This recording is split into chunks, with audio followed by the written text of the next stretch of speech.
Vato mandy amoron-drano, ny tarany no mandeha ambony rano. Safondrivo tramonjy, rano mikiore, mandrotsy azy fantany ve feo akaiky ny eo ihany. Masoro mankafy an'izany,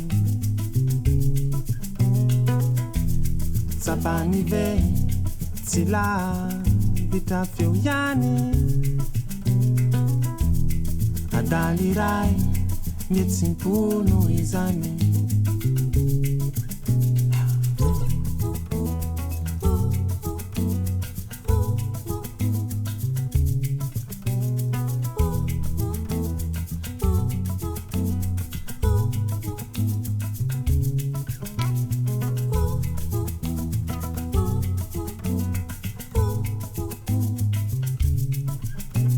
Ilay, vato mandy amoron-drano,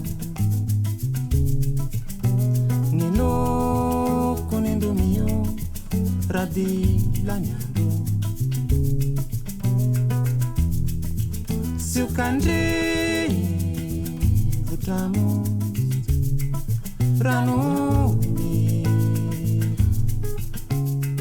mandrotsy azy fantany ve feo akaiky ny eo ihany.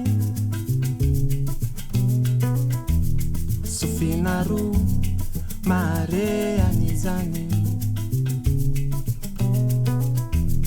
tsapany ve tsy lavitra feo ihany. Adaly iray resintorito azy.